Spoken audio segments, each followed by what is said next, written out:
Nadia Serrano was standing in the marble foyer of a penthouse she didn't belong in, wearing a thrift store dress she'd ironed 3 times that morning, hiding her hands behind her back because her nails were cut short and calloused from 12-hour nursing shifts, and she didn't own a single ring that wasn't turning her finger green.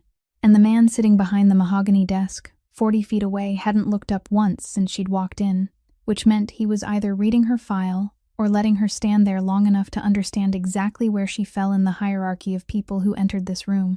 Colton Voss was 37 years old, ran the most feared criminal organization in Chicago's Gold Coast, had a scar running down his left jaw that people knew better than to ask about, and hadn't smiled in any photograph taken of him in the last decade. And right now he was flipping through a folder that contained Nadia's entire life reduced to paper: her nursing license, her credit history, her sister's enrollment at the Art Institute, the outstanding debt her father owed that had brought her to this room in the first place, a $2.3 million hole her father had dug by running a money laundering deal that got intercepted, and now Colton needed a legal wife to transfer assets the IRS was circling, and Nadia was the price her own father had put on his survival. What the folder didn't contain, what nobody in this building knew yet, was that Nadia was 11 weeks pregnant with a baby whose father had blocked her number 3 weeks ago and vanished like he'd never existed, and she was about to tell the most dangerous man she'd ever met the one thing that could either save her or destroy everything. But here's what Nadia couldn't have predicted, what nobody standing in that room could have seen coming. Not Kit Brogan guarding the door like a statue, not the housekeeper who'd worked for Colton for 15 years, not even Nadia herself who'd spent the entire drive rehearsing how to survive being rejected. When she finally spoke the truth, the man they called a monster didn't flinch, didn't raise his voice, didn't cancel the deal. He picked up the phone, called his private physician, and said 7 words that made Nadia's knees buckle. Full prenatal care, starting tomorrow, no exceptions.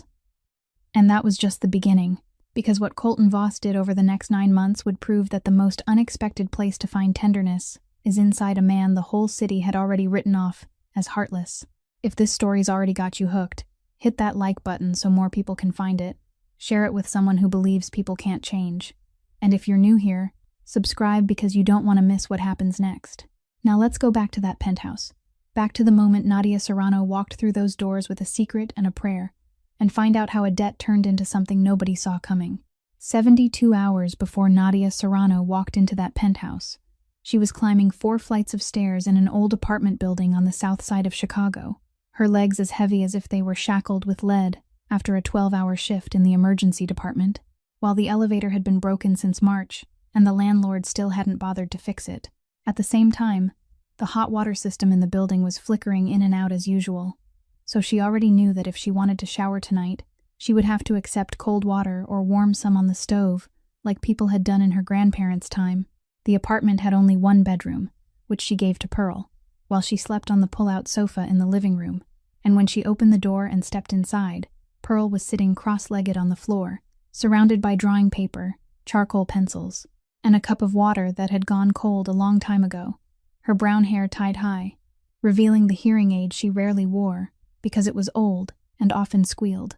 Pearl Serrano was 24, a senior majoring in fine arts at the Art Institute of Chicago, born hearing impaired, and the only reason Nadia had never given up, even though life kept pushing her to the edge again and again. Pearl looked up when she felt the vibration of the floor from her sister's footsteps, watched Nadia for a moment, then signed with hands smudged in charcoal, "You smell like the hospital in sadness." Sadder than usual. What happened? Nadia set down her handbag, reheated yesterday's leftover rice for Pearl, and meant to say nothing was wrong, meant to swallow it down the way she had always swallowed every heavy thing in her life. But tonight, she couldn't swallow it anymore. Maybe it was because she was too tired. Maybe it was because today, in the emergency room, she had watched a young mother lose the child who hadn't even had the chance to be born, and the sound of that crying was still echoing inside her head. Or maybe it was simply because she couldn't carry this secret alone for even one more day. She sat down on the floor beside Pearl, looked straight into her sister's eyes so Pearl could read everything she was about to say, then signed slowly, 1 word at a time. "I'm pregnant. 11 weeks. Troy knows, and he blocked my number. I'm so scared." Pearl didn't sign anything for several long seconds. She only looked at her sister, then reached out, took Nadia's wrist, and held it tightly, a way of saying, "You're not alone," without needing any language at all. And Nadia bit her lip, trying not to cry. Because if she started crying now, she was afraid she wouldn't be able to stop. 3 days later, Nadia's phone vibrated at 2 o'clock in the afternoon during her break between shifts. And the name on the screen was one she hadn't seen in 8 months. Frankie Serrano, her father, the man she had stopped calling Dad when she was 19. After her mother died and he hadn't even bothered to come home for the funeral because he was at a casino in Atlantic City.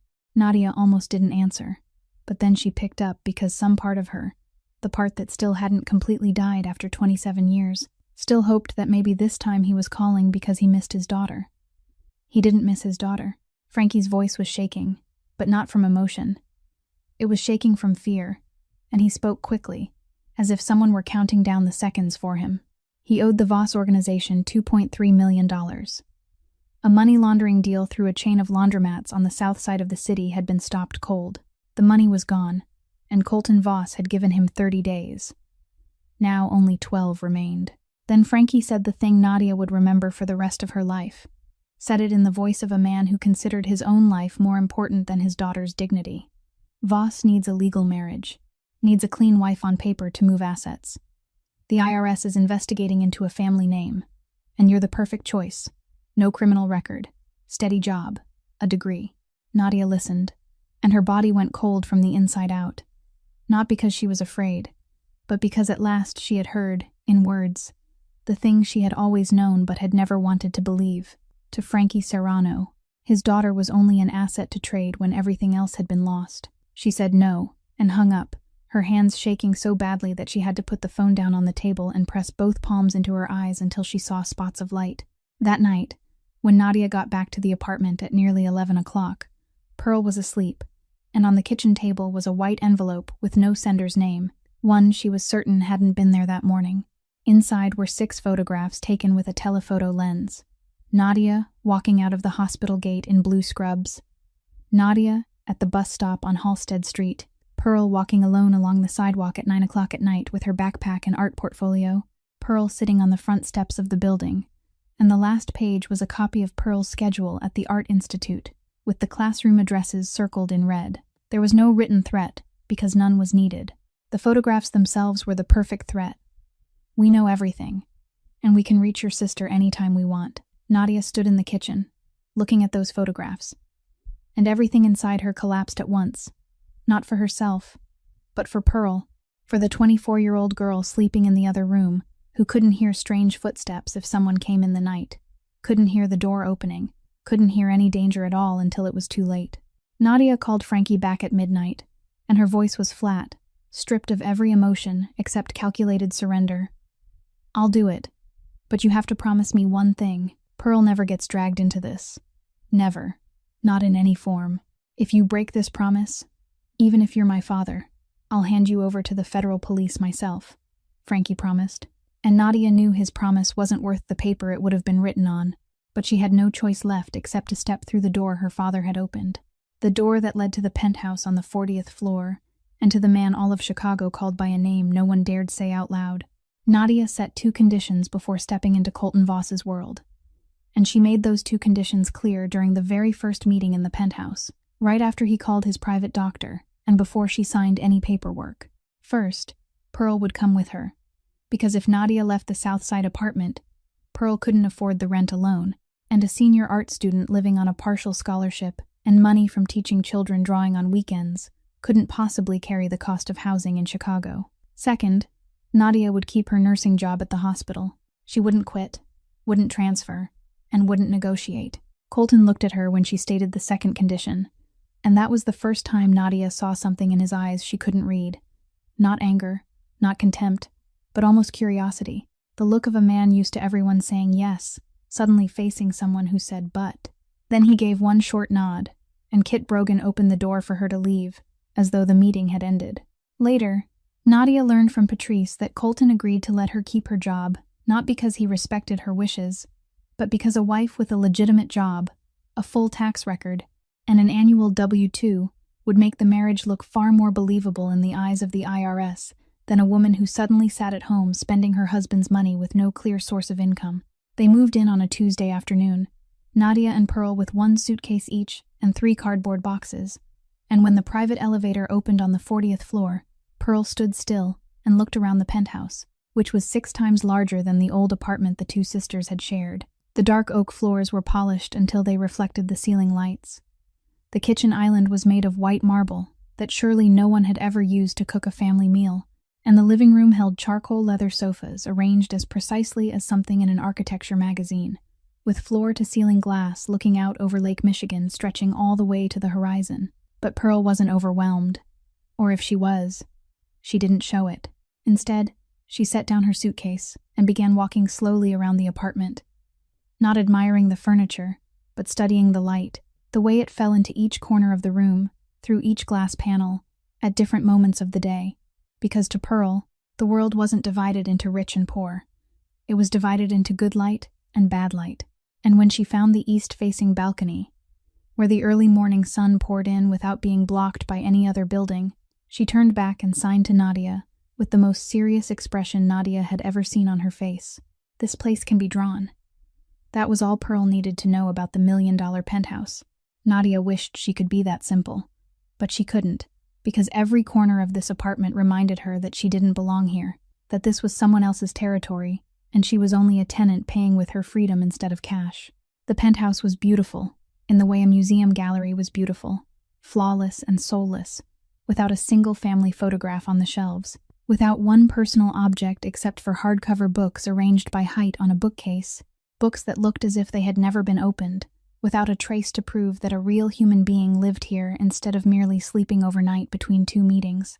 The only person who gave the apartment any breath at all was Patrice, the housekeeper, 58 years old, with neatly cropped silver hair, a straight back, sharp eyes, and a way of speaking to Colton Voss when he was present that Nadia had never seen anyone in the world dare to use with him. Patrice showed Nadia and Pearl their rooms, explained the rhythm of the apartment, which food in the refrigerator was meant to be used, and which areas should not be entered when Colton was working, and she did all of it with the warm but unmistakably clear manner of someone accustomed to keeping everything running in a home where the owner never said thank you. During the first week, Colton Voss almost didn't exist. He left the penthouse before 6 o'clock in the morning and returned after 11 o'clock at night, and Nadia only knew he still lived there through one single sign: the half-finished black coffee cup left in the sink every morning, always the same plain white ceramic cup, always with about 1/3 still untouched, as if he began each day and then abandoned even the simplest thing before finishing it.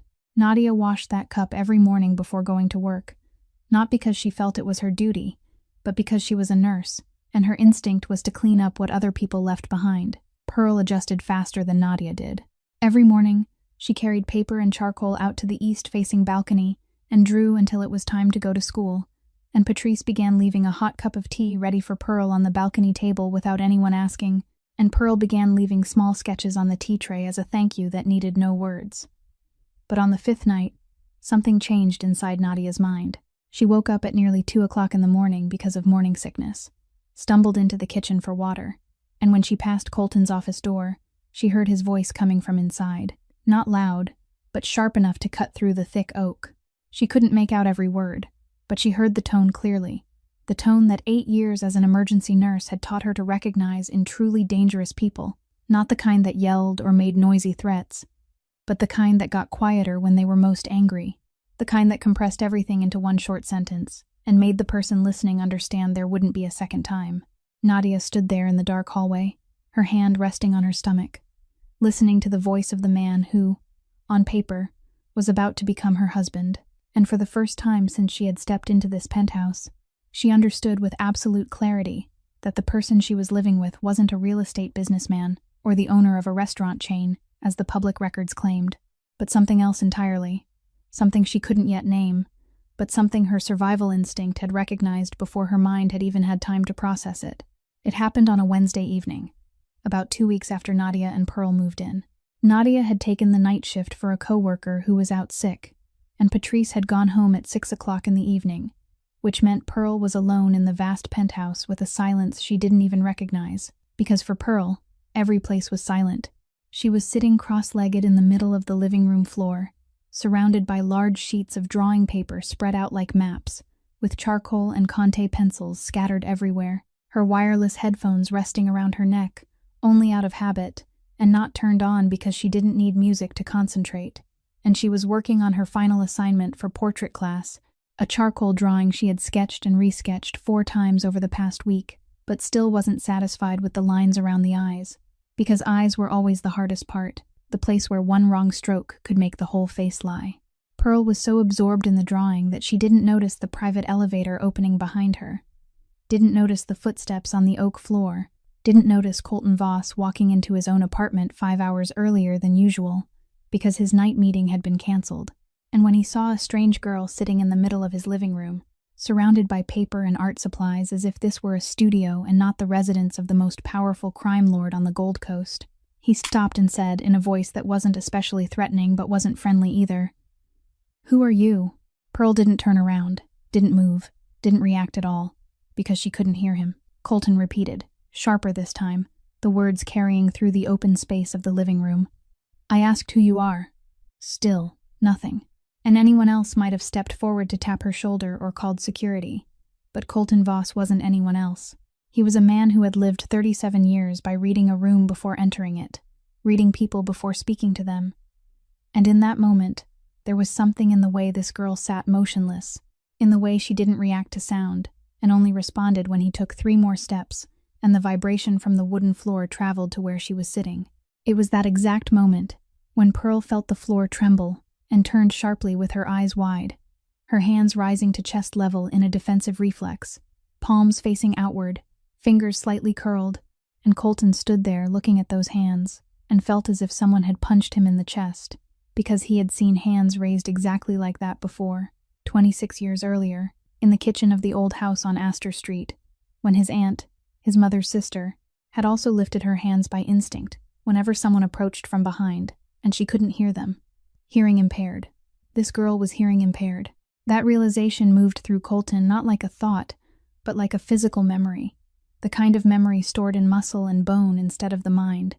And before he could decide whether he should do this or not, his body had already decided for him. He slowly raised both hands, palms open, fingers slightly apart, and began to sign, slow, stumbling, grammatically wrong, because 26 years without using it was long enough to forget almost everything, but not long enough to forget completely. "I live here. Sorry. You. Safe." The signs were clumsy, hesitant, like someone learning to walk again after breaking a leg. But Pearl looked at his hands and froze in a way completely different from fear. She froze from surprise, because in the 2 weeks she had lived here, she had imagined all kinds of things about the mysterious man her sister had married. But none of those imaginings included him knowing sign language. Pearl signed back, her hands still trembling a little from the aftershock of being startled. "You know sign?" And Colton, the man his own men didn't dare look directly in the eye, stood in the middle of his own living room with his hands still raised in signing position and answered with crisp but incomplete gestures. "My aunt taught me. Long time ago. Probably very wrong." Pearl looked at him, and this was something hearing people would never fully understand about hearing-impaired people. When your world is built through sight instead of sound, you look at other people differently. You read micro-expressions, read the tension of the muscles around the eyes, read breathing through the movement of the chest, read truth through things that people who speak well can hide in their voices, but cannot hide on their faces. And Pearl looked at Colton Voss for a long time, a very long time, with a piercing gaze that no one in his empire could have endured for more than 3 seconds. But Pearl wasn't afraid because she couldn't hear the stories, couldn't hear the rumors, couldn't hear the name Voss being whispered in fear all over Chicago. She only saw a man standing in the middle of the living room with his hands raised, signing to her in a language someone had taught him a very long time ago and he still remembered. And she signed slowly. "You have sad eyes, but kind." Colton lowered his hands. His face didn't change. Not a single muscle on that face moved, because he had spent 26 years practicing how to keep anything from getting through the concrete wall he had built around himself. But inside his chest, something shifted, something heavy and old and buried so deep that he had thought it had died a long time ago, because the last person who had called him kind was his mother, B. Voss, the night before she was shot dead in her bedroom by her own husband for supposedly leaking information to the federal authorities, and the 11-year-old boy sitting in the hallway, listening to the gunshot that night, had told himself that kind was what had killed his mother, that kind was weakness, that he would never be kind again. But tonight, a 24-year-old girl who had never heard his voice, never heard a single word the world said about him, had looked straight into his eyes and found exactly the thing he had spent his entire life trying to bury. Colton said nothing, turned, walked toward his office, closed the door, and sat alone in the dark for a very long time. Nadia got back to the penthouse at nearly 7 o'clock in the morning after the night shift, her eyes stinging from lack of sleep, the smell of antiseptic still clinging to her skin even though she had washed her hands 4 times before leaving the hospital. And when she set her handbag on the kitchen island, her hand touched a large sheet of drawing paper Pearl had left there, face down. When Nadia turned it over, every movement in her body stopped. It was a charcoal portrait of Colton Voss, but not the Colton Voss Nadia knew, or the one Chicago knew. Not the man with the scar along the left side of his jaw and eyes that made people want to look away, because Pearl had drawn him the way only Pearl saw him. And in that drawing, Colton's eyes weren't cold. They were sad and deep and tired in the way of a man who had carried something heavy for a very long time and had never been allowed to set it down. Around the corners of his eyes, Pearl had used a Conte pencil to create soft, blurred lines that, on someone else, might have been called smile lines, but on Colton looked more like the traces of all the times he had almost smiled and hadn't. Nadia stood in the kitchen and looked at that drawing for a long time, because it was the first time she had ever seen his face without feeling afraid or on guard. The first time she wondered whether the man whose voice she had heard through the closed door on the 5th night and the man in this charcoal portrait could truly be the same person, and if both were real, which version was more real? She hadn't found an answer yet when voices came from the hallway leading to Colton's office. Today, the door wasn't fully shut. It was open by a few centimeters because Kit Brogan had just stepped inside and hadn't pushed it closed all the way. And Nadia heard Colton's voice more clearly than she ever had before, not because he was speaking loudly, but because the apartment was too quiet in the early morning. Colton was talking about a man named Devlin, a partner on the west side of the city, someone who had sent a shipment down the wrong route and hidden the $400,000 difference in a personal account. And the way Colton spoke about it made Nadia want to be sick, because he wasn't angry, wasn't raising his voice, and there wasn't a single trace of emotion in any word that left his mouth. He was calm and specific, as if he were reading instructions for assembling a bookshelf. He told Kit that Devlin's accounts would be frozen overnight, that Devlin's wife and children would wake up tomorrow morning and find that everything Devlin had built over 15 years had disappeared, that Devlin himself would receive a clear message that he should leave Chicago before Friday if he wanted to leave on 2 legs. And Colton said all of it while rolling a pen between the index and middle fingers of his right hand, a small unconscious habit only people who had been close to him long enough would notice, a habit that showed this wasn't some exceptional moment, wasn't a decision he had to weigh or lose sleep over, but a routine, something he did on a Wednesday morning the way ordinary people checked email or poured coffee. Kit accepted the order with one short nod, then walked out, pushing the office door closed as he passed. And Nadia stood in the kitchen with the charcoal portrait in her hands, the drawing where Pearl had seen kind eyes, while from the room on the other side, a voice had just ordered the destruction of an entire family's life in a tone calmer than the one people used to order coffee. The same man, the same roof, the same morning, and Nadia realized this was the question she would have to live with for as long as she remained inside this penthouse. Which of those 2 men was real? Or were both of them real? And if both were real, what did that mean for her? For Pearl? For the baby growing slowly inside her belly? The baby she touched every morning when she woke and whispered to, "It'll be all right," even though she herself didn't believe it.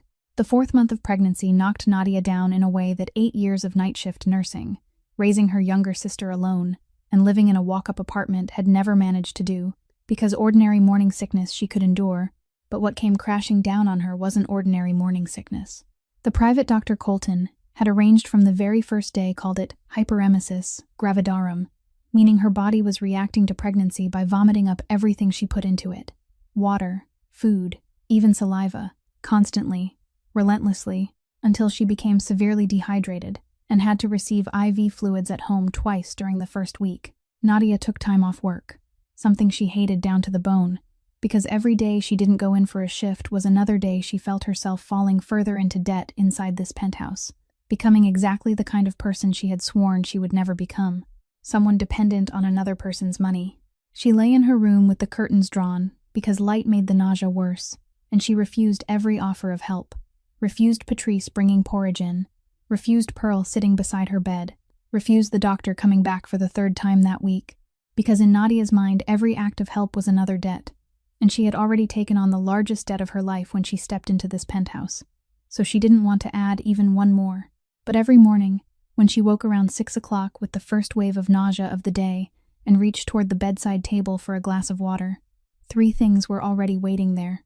A glass of freshly pressed ginger juice, not the powdered store-bought kind, but fresh ginger peeled, sliced thin, pressed for juice, then mixed with a little honey and warm water. Beside it 2 slices of dry toast without butter on a white porcelain plate, and a prenatal multivitamin placed on a neatly folded tissue. No note, no message, not one word of explanation, just those 3 things, set beside one another at exactly the right distance so she could touch them without having to sit up. Every morning, in precisely the same place, for 14 days in a row. On the 5th day, Nadia asked Pearl. Pearl shook her head and said it wasn't her.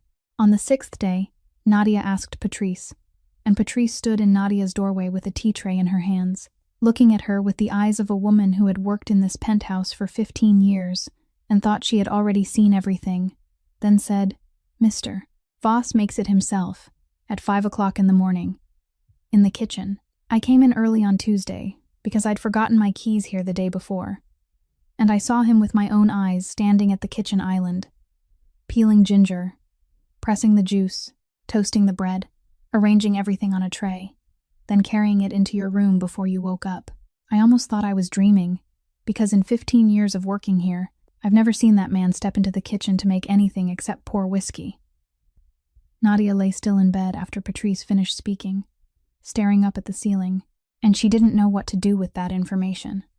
Didn't know where to place it inside the picture she had built in her mind of Colton Voss, because the man who ordered other people's lives destroyed in a voice calmer than someone ordering coffee couldn't be the same man who woke at 5 o'clock in the morning to peel fresh ginger for a woman who, on paper, was only his contract wife. Then Nadia began to notice, or more accurately, began to allow herself to notice, other small details she had deliberately ignored before, because noticing meant caring, and caring meant owing. Patrice mentioned once, without meaning to, that when she was cleaning the office, she found a copy of What to Expect When You're Expecting, hidden in the bottom right drawer of the desk, the corner of the cover slightly bent as if someone had read it many times, and Nadia knew that book wasn't hers because she had the digital version on her phone. Then she realized a safety barrier made of tempered glass had been installed along the staircase railing connecting the 2 levels of the penthouse. No one had asked for it. No one had mentioned it, but it appeared one morning as if it had always been there. Then the sharp corner of the marble coffee table in the living room, the corner any baby beginning to crawl or learning to walk could hit their head against, had been covered with clear silicone, nearly invisible unless one looked closely, installed so carefully that it had to have been done by someone who had read or researched enough to know it needed to be done this early, when the baby hadn't even been born yet. Colton admitted to none of those details. None of them were mentioned during the rare times the 2 of them crossed paths in the hallway or in the kitchen.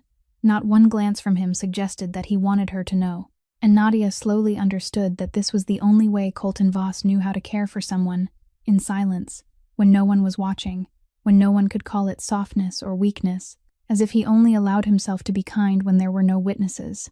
The call came on a Tuesday afternoon, while Nadia was lying on the living room sofa looking over last week's ultrasound results on her phone, and the last of the morning sickness had finally begun to ease enough for her to eat half a bowl of porridge without throwing it back up.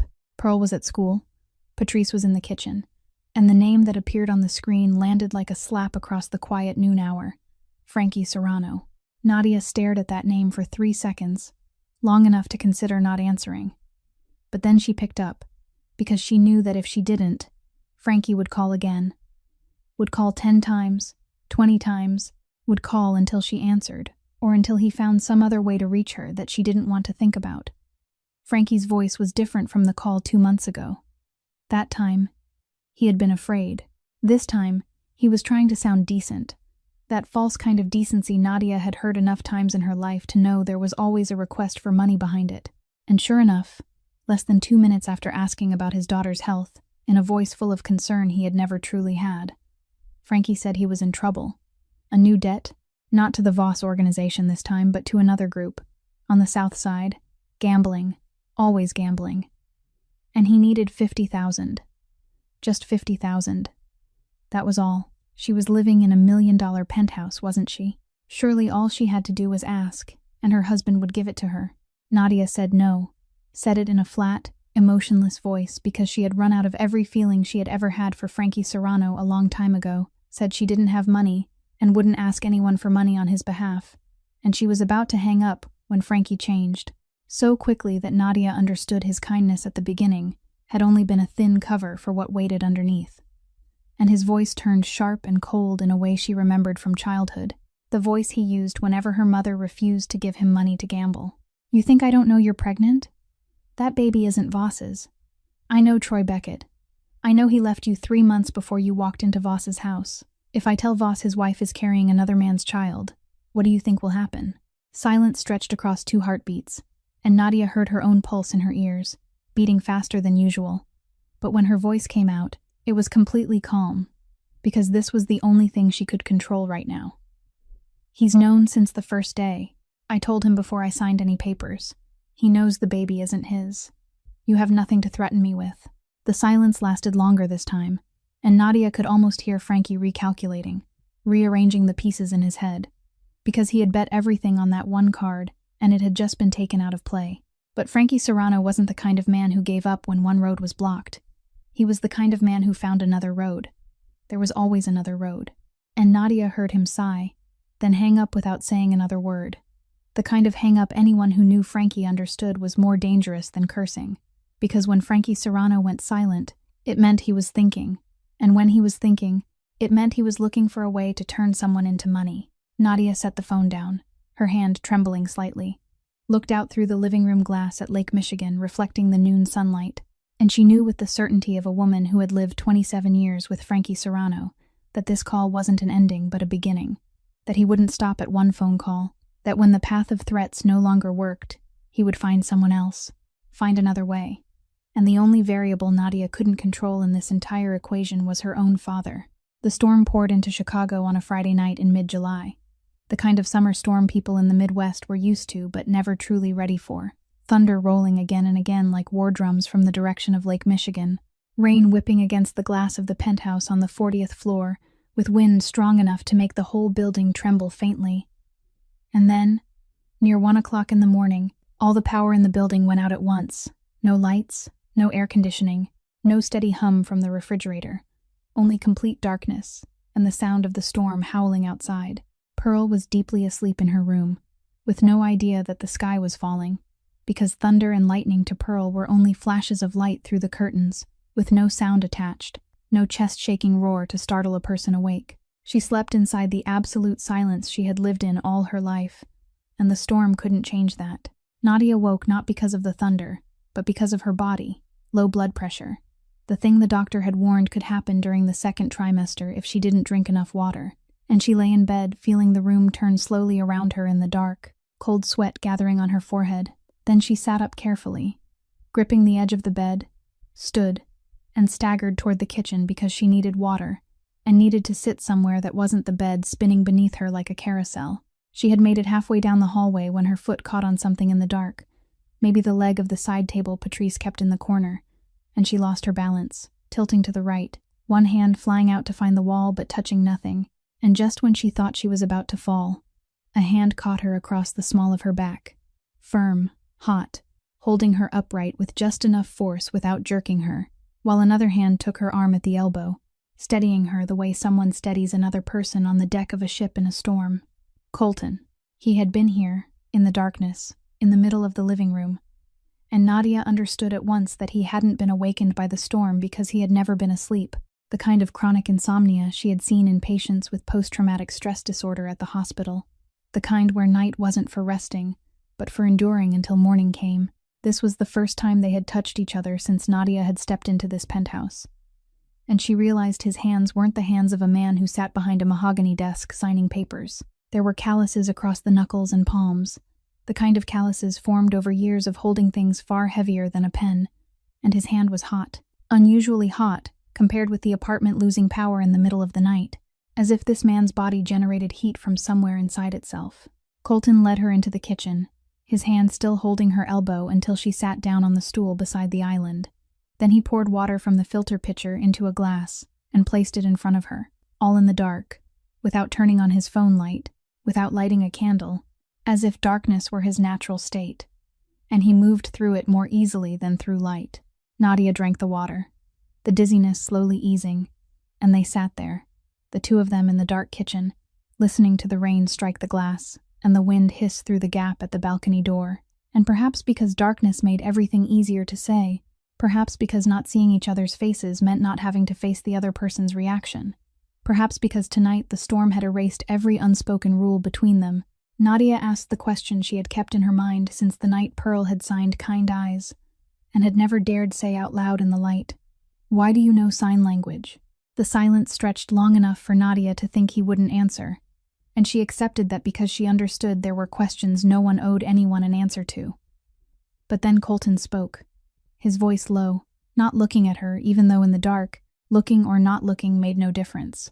He spoke in short, broken sentences, like a man peeling bandage after bandage from an old wound without knowing whether the skin beneath had healed. His aunt, his mother's sister, had been born hearing impaired and had lived with the Voss family since Colton was small. She taught him American Sign Language before he knew how to read. She was the one who held him when he had nightmares, because his mother was busy, and his father wasn't the kind of man who held his children. When Colton was 11, his father, Warren Voss, shot his mother dead in the bedroom because he suspected her of giving financial information to federal authorities, and the 11-year-old boy sitting in the hallway heard the gunshot and couldn't understand why the world kept turning after that sound. That night, his aunt found him curled up inside a closet, and she held him. And because she couldn't speak, she signed, slowly, one word at a time, into the empty space in front of him, until he looked up and read it. "It wasn't your fault." The next morning, Warren threw his aunt out, cut off every line of contact, erased her from Colton's life, as if erasing an entry in a ledger, and Colton had never seen his aunt again. "She was the last person who said I was kind," Colton said, and his voice didn't shake, but the spaces between the words were longer than usual, as if each word had to pass through something very thick before it could escape. "Until your sister." Nadia said nothing because there was nothing to say. No right sentence for this moment.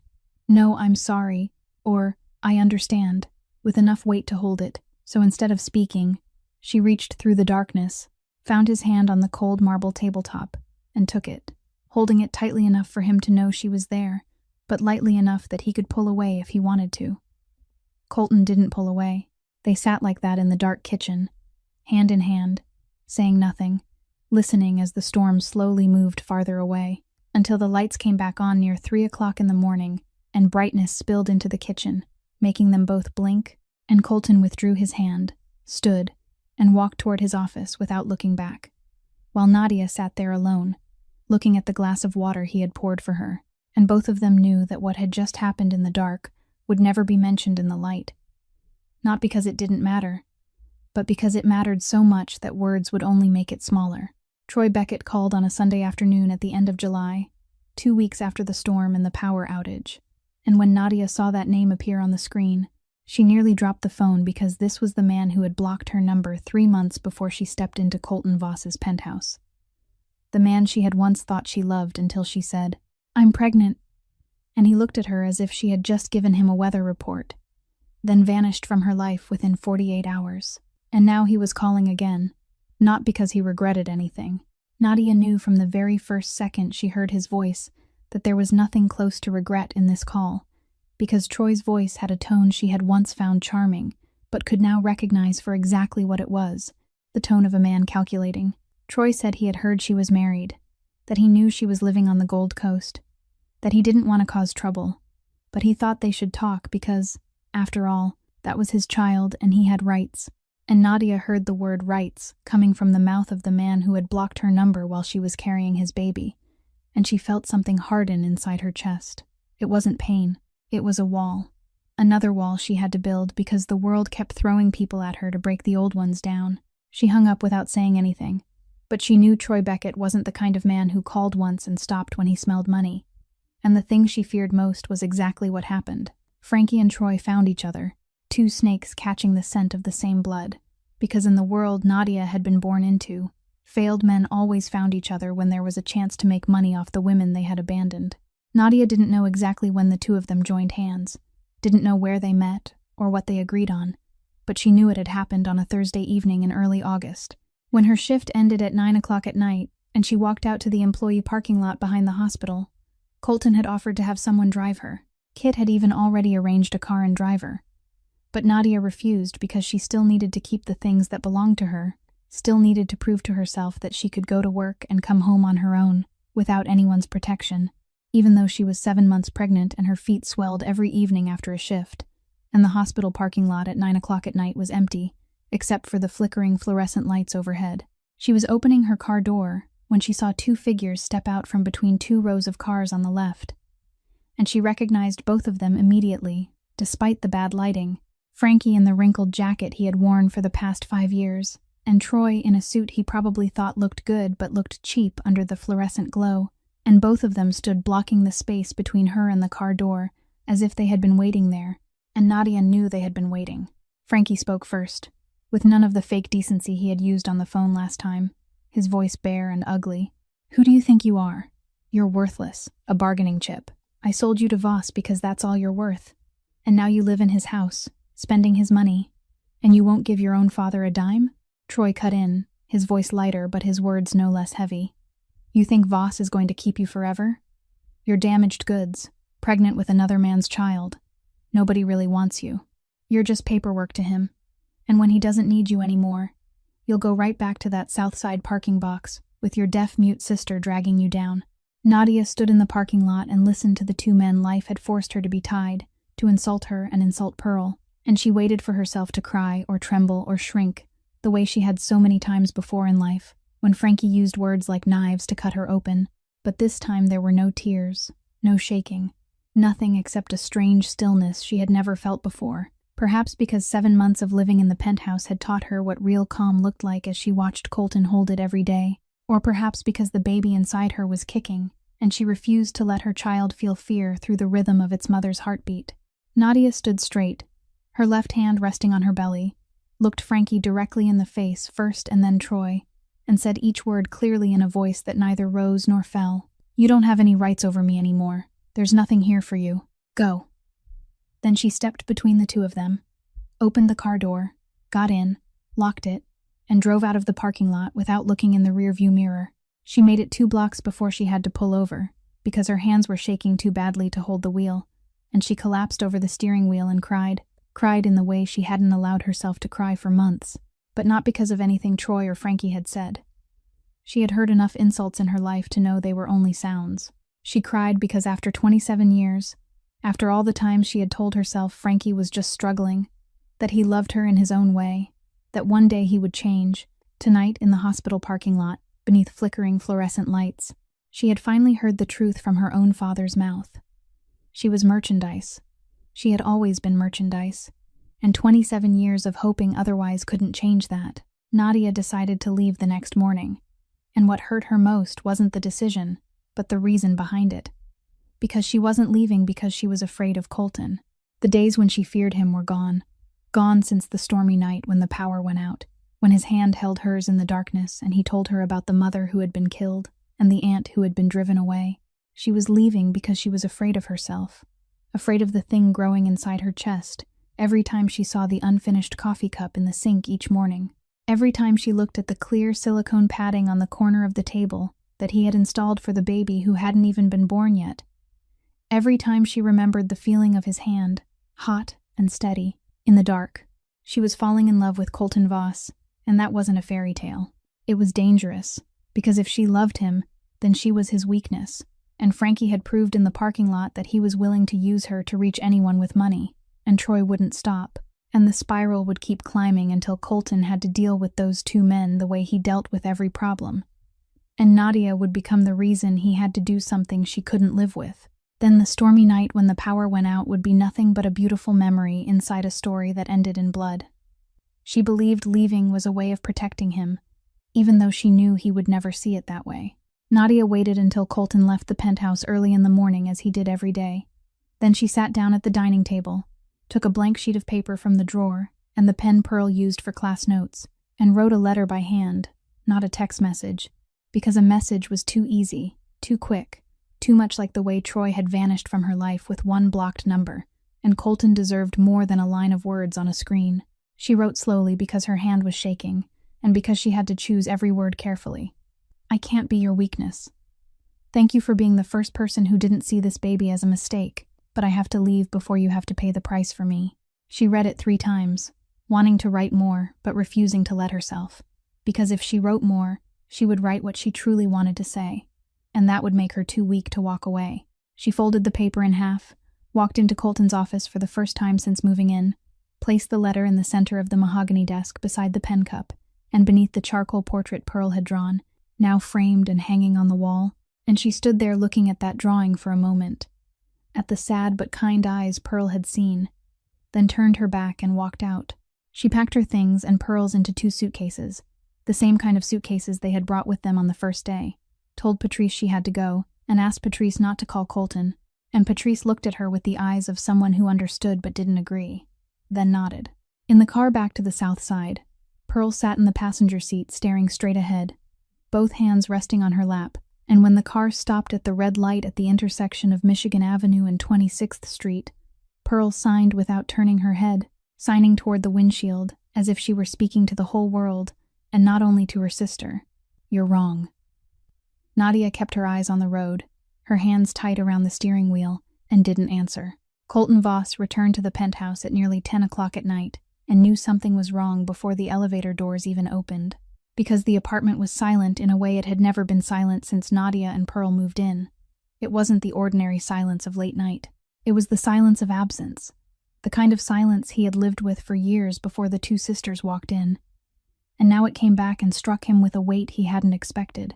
There was no sound of Pearl's charcoal pencil moving across drawing paper, a sound he had grown used to hearing from his office every evening, even though he had never admitted that he listened. There was no scent of chamomile tea Nadia brewed every night before bed. There were no house slippers of Pearl's placed neatly beside the door to the east-facing balcony. There was nothing but expensive furniture and emptiness. Colton went straight into his office because that was where he always went when he came home, and the letter was lying in the exact center of the mahogany desk, a white sheet of paper folded in half, the handwriting one he recognized at once as Nadia's, because her letters leaned to the right in the way left-handed people often wrote. And he read it standing up. Without sitting down, he read it once, then a second time more slowly, word by word. I can't be your weakness. Thank you for being the first person who didn't see this baby as a mistake. I have to leave before you have to pay the price for me. And when he finished reading it the second time, he folded the letter again along its original crease and set it back on the desk. He didn't smash anything. He didn't throw a glass of whiskey at the wall like in a movie. He didn't call Kit and order him to track her down. He didn't react in any way anyone who knew Colton Voss would have predicted. He only sat down in the chair, slowly, like a man who had just taken a punch to the stomach and didn't want anyone to see him bend. His eyes stopped on the charcoal portrait on the opposite wall, the drawing Pearl had left on the kitchen island months ago, now set inside a dark wooden frame and hanging on the wall of his office. And that detail, the detail Nadia had certainly seen when she placed the letter on his desk, said more than any words Colton had ever let leave his mouth. He had taken the drawing to be framed. He had chosen where to hang it in the room where he spent the most time. He had lived with the eyes Pearl saw every day for months, and had never told anyone. Not Nadia, not Pearl, not even himself. He looked at that portrait, looked at the eyes Pearl had drawn, sad but kind, the eyes that a 24-year-old hearing-impaired girl who had never heard his voice, had never heard anyone whisper the name Voss in fear, had never known what he had done or what he was capable of doing, had looked straight into him and found, and for the first time in 37 years, Colton Voss asked himself a question he had never allowed himself to ask. If Pearl could see that when the whole world saw only a monster, then maybe it was real. Maybe it was there, buried but not dead, covered in concrete but still beating. And if it was real, then what was he doing sitting here? Colton opened his laptop, not to find Nadia because he knew exactly where she was. The 4th floor, south side apartment with no elevator and unreliable hot water. He had known the address before he ever met her. He opened the two files Kit had prepared long ago, the Frankie Serrano file and the Troy Beckett file, and read through every page with the focus of a man forming a plan, and his mind shifted into the state where it worked best.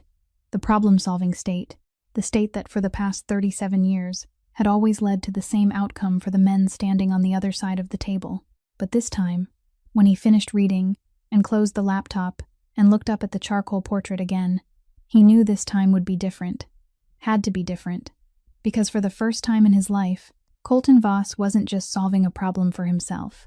He was solving it for someone he didn't want to lose, and that person would know which path he chose, and the way he chose would decide who he was, not in the eyes of the world, but in the eyes Pearl had drawn on that wall. The warehouse sat in the industrial district on the west side of Chicago, near the sanitary and ship canal, the kind of gray concrete warehouse with no sign that looked abandoned from the outside, but inside had cameras, electronic locks, and enough space to hold conversations no one wanted witnesses for. And at 11 o'clock on Saturday night, 2 days after Nadia placed the letter on the desk and left, Kit Brogan stood guard outside the only iron door, arms folded across his chest, his face as expressionless as always, while inside, Colton Voss sat behind an industrial steel table beneath white fluorescent light, an untouched glass of water on his right, 2 manila folders placed in front of him, and waited. Frankie Serrano and Troy Beckett were brought in by 2 separate cars, not tied up, not blindfolded, not threatened on the way, because Colton's men only said that Mr. Voss wanted to meet to discuss a financial proposal, and both Frankie and Troy arrived with the attitude of men who believed they were being invited to negotiate, that there would be money at the end of this conversation. Frankie in the wrinkled jacket he had worn in the hospital parking lot, and Troy in the cheap suit he wore whenever he wanted to look more important than he actually was. They sat down in the 2 iron chairs opposite Colton, and Colton didn't greet them, didn't shake hands, didn't offer water. He only pushed the 2 folders across the table, each folder reaching the man it belonged to, and said, "Open it." Frankie opened his first, and Nadia would probably never know exactly what was inside that folder. But Frankie's face said everything, because inside was 20 years of his life, documented in the kind of detail only Colton Voss's organization had the resources to gather.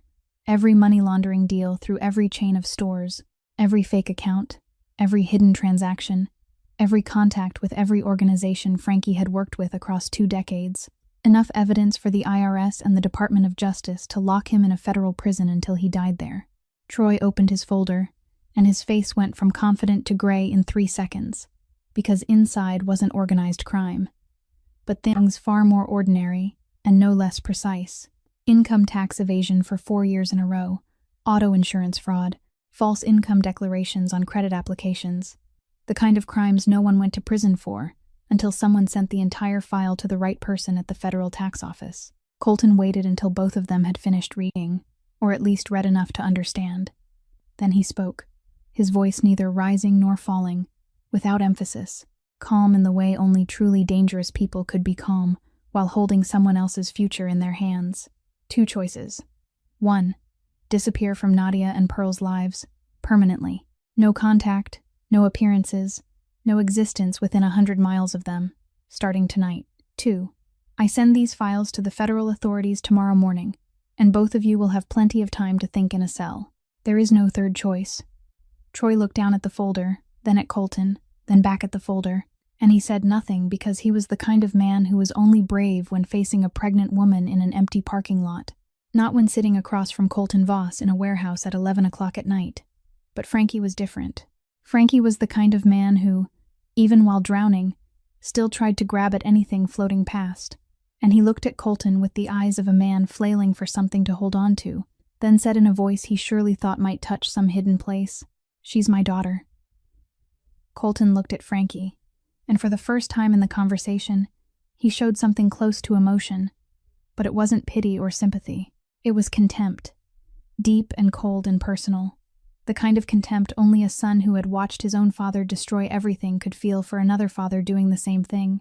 And Colton cut him off in a voice that didn't rise or fall by even a millimeter. "She was never your daughter. She was something you sold when you ran out of money. Time's up."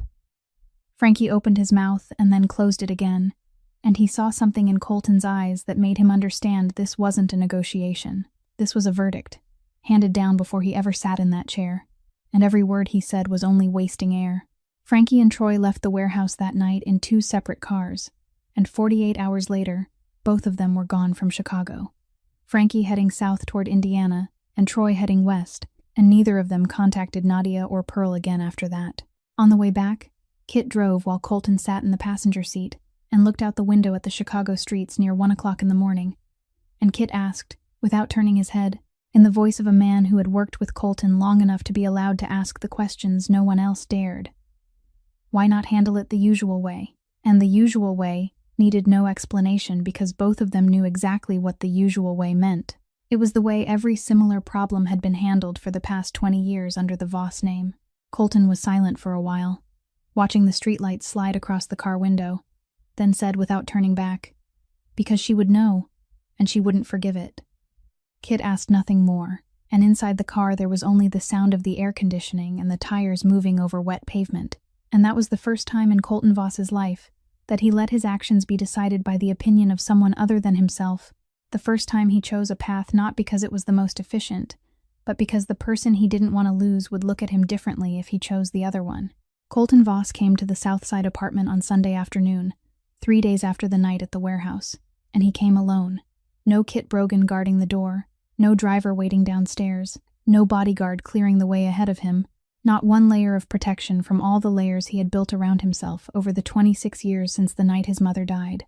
Only a black coat, empty hands, and the car he had driven himself parked right in front of the old 4-story building, with no elevator, the kind of car anyone in this neighborhood would know did not belong here. He climbed 4 flights of stairs, the same 4 flights Nadia had climbed every day for years before she stepped into his life.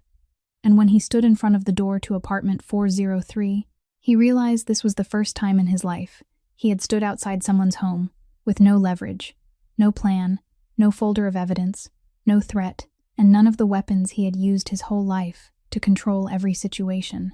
He only had himself, and that frightened him more than any confrontation in 20 years of running the Voss organization. He knocked, 3 short knocks, and when the door opened, Nadia was standing there, 7 months pregnant, nearly 8, her old t-shirt unable to hide the shape of her belly, her face tired, her eyes swollen in a way only many nights of crying, or many nights without sleep could create. Her hair tied high and exposing the thin line of her neck, and she looked at him with an expression he had never seen on her face before. Not fear, not defense, but pure shock, the kind of shock belonging to someone who had convinced herself that this chapter had ended, only to see it standing at her door. Colton did not step inside. He did not ask if he could come in. He did nothing that would violate the space Nadia had chosen when she left his penthouse. He stood on the threshold with his hands at his sides and said briefly, in a calm voice, but not the kind of calm voice Nadia had grown used to hearing from him. This voice wasn't cold. It was only trying to control something he wasn't used to letting escape. Frankie Serrano and Troy Beckett will never contact you or Pearl again. Not in the way you think. No one was hurt, but both of them understand very clearly what will happen if they appear in your lives from now on.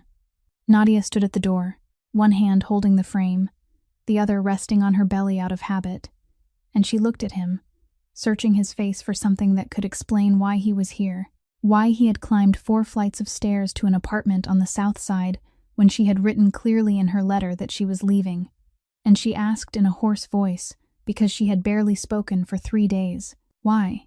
The agreement stopped mattering when I left. You don't owe me anything.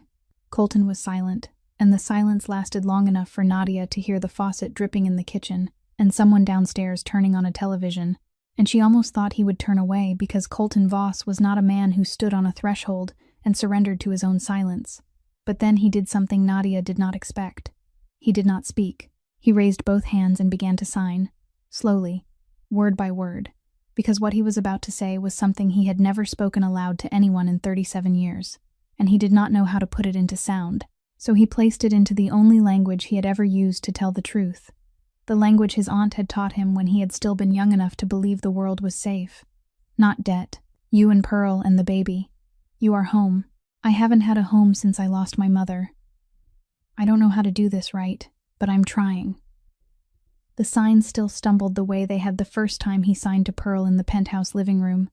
Still grammatically wrong, still slow, but every gesture carried the weight of a man peeling away the concrete he had poured around himself for 26 years. And Nadia stood there reading each sign as tears began to fall before he had finished the last word. And behind Nadia, from the living room floor where Pearl was sitting and drawing among her usual spread of charcoal papers, Pearl looked up and saw Colton standing on the threshold, signing, saw those clumsy hands trying to say what his mouth did not know how to say, and Pearl signed to Nadia gently, with the smile of someone who had known the answer all along. "See? I told you," Nadia cried, standing on the threshold of the old 4-story apartment with no elevator and unreliable hot water, cried in front of the man all of Chicago called a monster. But this time the tears were completely different from every time she had cried before in her life. They were not tears of fear like the night she received the envelope of photographs, not tears of exhaustion like the weeks of severe morning sickness, not tears of humiliation like the night in the hospital parking lot, but the tears of someone who, for the first time in 27 years, had been chosen by someone. Not just the best version of her or the easiest version of her, but all of her, including the gambling father, the runaway ex-boyfriend, the hearing-impaired sister, the baby in her belly who did not carry his blood, the shabby apartment, and all the chaos. And he did not say, "I'll save you," because promises of rescue were cheap.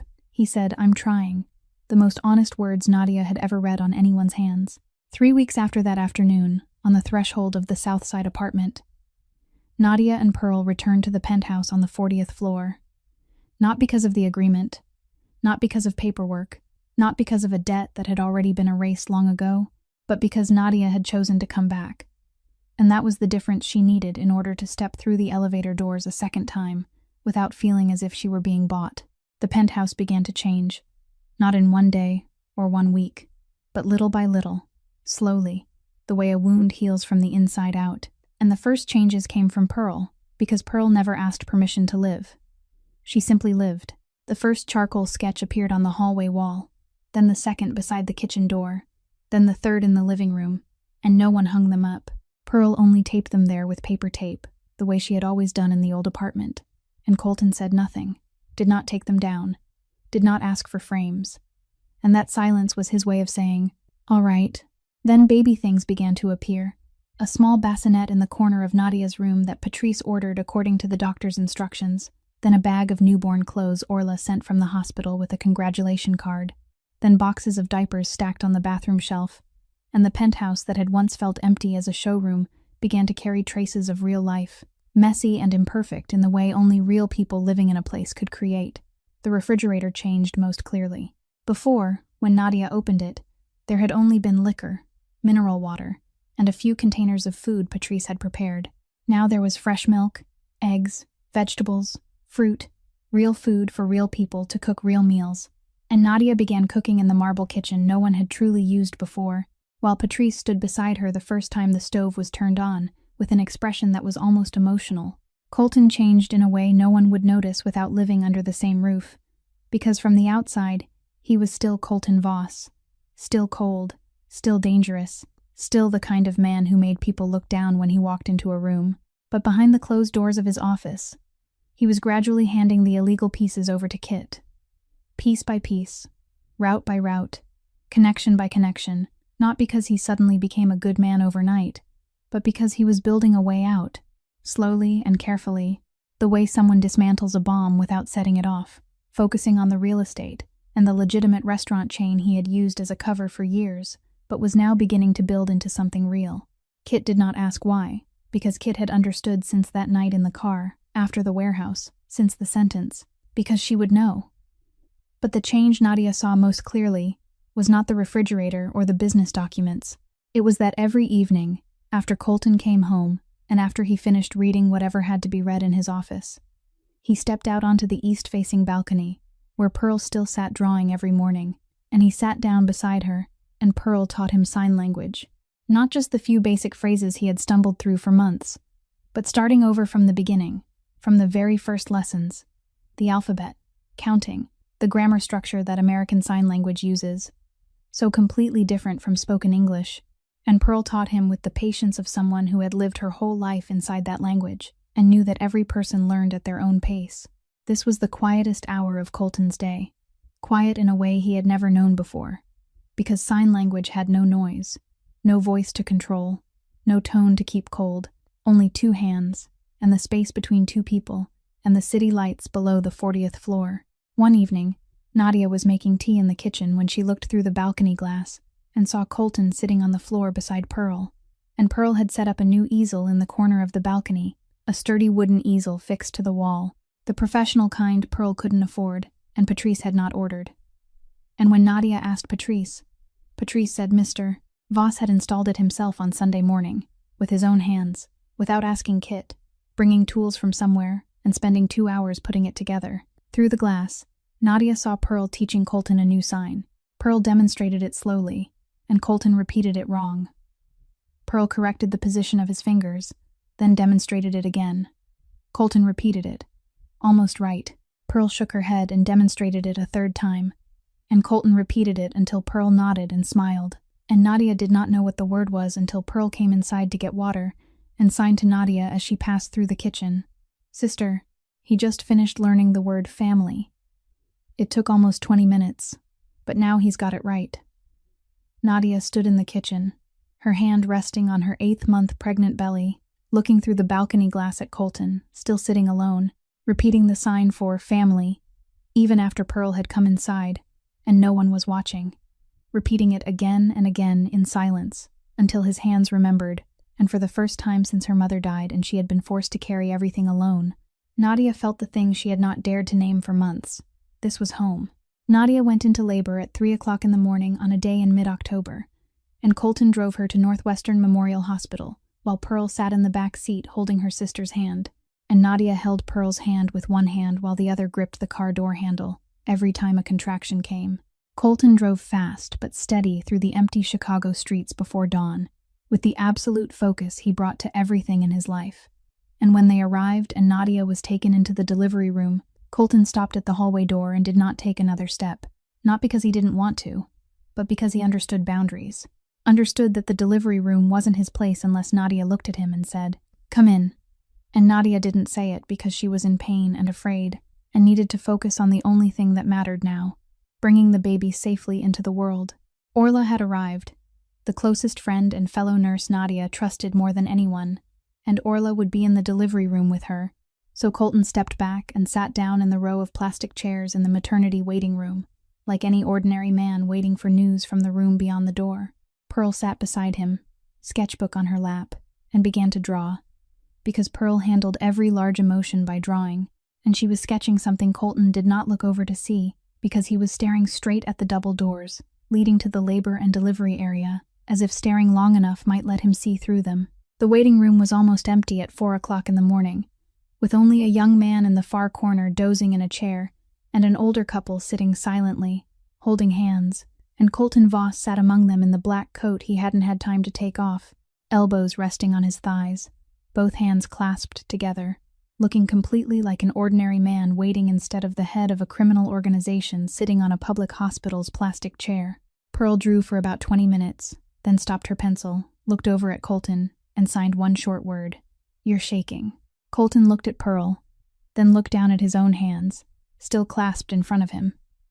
And he saw what Pearl had seen first. His fingers were trembling, lightly, almost invisible, unless someone looked closely, but trembling, and this was the man Kit Brogan had once said had sat perfectly still when someone pointed a gun at his head during a negotiation that went bad 5 years ago.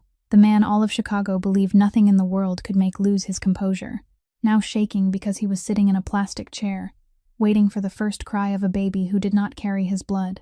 Colton clenched his hands to make the trembling stop, but it did not stop, and he stopped hiding it because the person in front of him was Pearl, and Pearl saw everything, no matter how he tried to hide.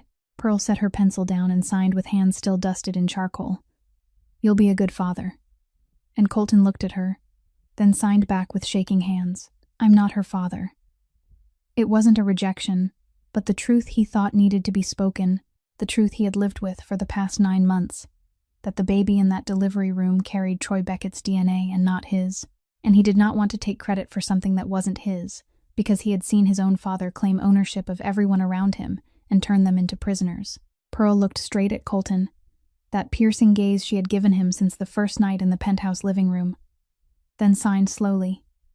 Each word clear, each gesture heavy, the way she signed when she wanted to make sure the person in front of her did not merely read but felt it. A father isn't the person who makes the baby. A father is the person who stays.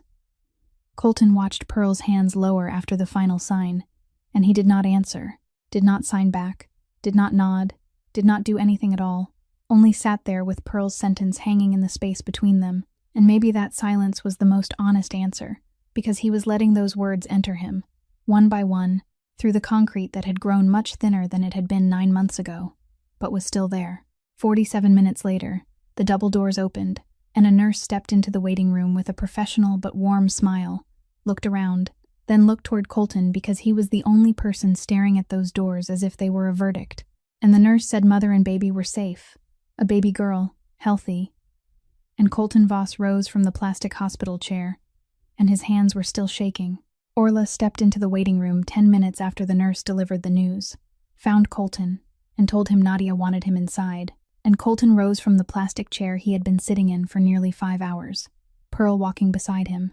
And when the door to the postpartum room opened, Nadia was lying in the hospital bed, so exhausted she looked almost transparent. Her hair stuck damply to her forehead, her eyes red, but she was looking down at the tiny bundle of cloth in her arms, and on her face was something Colton had never seen in anyone in his life, something he had no word for, though Pearl probably could have drawn it if she had seen it.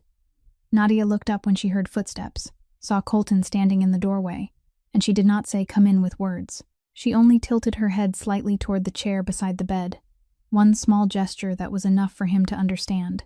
Colton stepped closer, sat down in the chair, and Nadia gently shifted her arms so he could see the baby's face. A little girl, eyes closed, tiny nose, one little hand clenched into a fist beside her chin, and Colton looked at that baby for a long time without saying anything, without moving, almost without breathing, because he was looking at something he had never believed he deserved to stand near. Nadia said, her voice hoarse and tired but clear, "Her name is B." And Colton looked up at Nadia, and for the first time in all the months they had lived under the same roof, through all the mornings of ginger water, and the stormy night when the power went out, and the clumsy attempts at sign language, and the letter on the mahogany desk, and the threshold of the Southside apartment, for the first time, Nadia saw something break open on Colton Voss's face. Not collapse, but open, like a door locked for too long, finally being opened from the inside, because B was his mother's name, the woman murdered in her bedroom when he was 11. And Nadia knew that through Pearl, because Pearl had sat on the balcony for many evenings listening to Colton sign about his past in silence. And Nadia had chosen this name not to heal Colton's wound, because no one can heal another person's wound for them, but to say that she saw that wound and did not turn away. Colton did not say thank you. He did not say anything aloud. He raised one hand and signed to the sleeping baby in her mother's arms, signing slowly, clearly, with the right grammar, because this was the one word he would never sign wrong, the word safe, a promise made not with sound, but with the language his mother had left him, through the hearing-impaired aunt he had lost contact with 26 years ago, the language he had thought was dead, until Pearl signed kind eyes in the penthouse living room and woke it back to life. Pearl stood beside the door, sketchbook tucked beneath her arm, watching Colton sign to baby B, and she smiled but signed nothing, because there are moments when even sign language is too much. 6 months later, on a Sunday morning in April, the penthouse on the 40th floor overlooking Lake Michigan no longer looked like the apartment Nadia had first walked into, wearing a thrift store dress with her hands hidden behind her back. The walls had Pearl's drawings. The floor had baby toys. The kitchen had grease marks from last night's dinner that no one had wiped away yet. And B, 6 months old, sat in her high chair beside the dining table, her tiny hands patting the tabletop to a rhythm only she understood, her round eyes watching every movement in the room, with the absolute curiosity of a child discovering the world. Pearl sat on the east-facing balcony with the fixed easel Colton had installed by hand, drawing B's portrait in charcoal, who knew which number it was now, because Pearl drew her niece every week as if she were afraid of missing even one change on the face growing day by day. Nadia stood in the kitchen making coffee, her phone tucked between her shoulder and ear as she talked to Orla about next week's shift schedule, and she laughed because Orla was telling a story about the emergency department that only nurses would find funny. Colton sat at the dining table in a gray t-shirt. No suit, no shoes, reading the news on a tablet. And every few seconds his eyes moved toward B, checking, confirming, a habit he had not realized he had until Patrice pointed it out, and he did not deny it. B stopped patting the table, turned her head toward Colton, looked at him with the same round brown eyes as her mother, then reached both hands toward him and opened and closed her little fists, the universal gesture of every 6-month-old child in the world. She wanted to be picked up.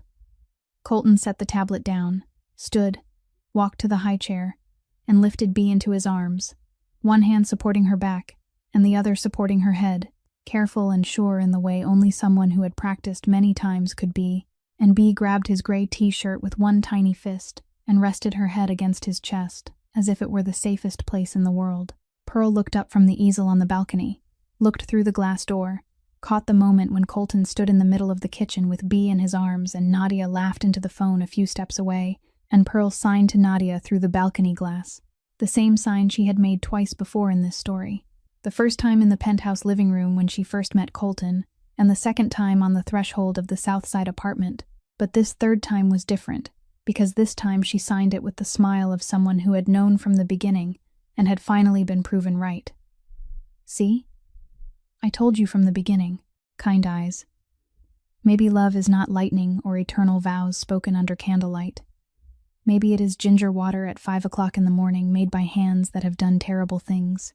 It is a man sitting on the balcony floor every night learning sign language from the very beginning because her sister cannot hear, and he wants to speak to her in her own language. It is a charcoal portrait hanging on the office wall, showing his eyes in a way he had never been able to see himself. It is clear silicone padding on the corner of a table for a baby who has not yet been born. It is the 2 words, "I'm trying," spoken with hands, instead of a mouth on the threshold of a 4th-floor apartment. Colton Voss did not save Nadia Serrano. He only stopped long enough for her to show him that there was another version of himself. The version a 24-year-old hearing-impaired girl had seen on the very first night, when she signed the 3 words his entire empire could never have bought, kind eyes. This story reminds us that no one is so broken they cannot change, that family is not blood but the choice to stay every day, that sometimes the bravest person is not the one who fears nothing, but the one whose hands shake on a plastic chair in a hospital waiting room while he waits for the first cry of a baby who does not carry his blood, and that real strength is not carrying everything alone, but letting someone hold your hand in the dark. If this story touched you in any way, please hit like so more people can find it. Share it with someone you think needs to hear this story today. And if you haven't subscribed to our channel yet, please subscribe now, so you don't miss the new stories we share every day. We would love to know how you feel after hearing the story of Nadia, Colton, and Pearl. Which part moved you the most? And if you have ever lived through a moment when someone chose to stay when you thought they would leave, please share it in the comments below. We read every comment, and we always want to hear the true stories from deep inside your hearts. Goodbye, and thank you for listening all the way to the final minute. We wish everyone watching this video good health, a joyful life, and peace in every day. Farewell, and we will see you again in the next video.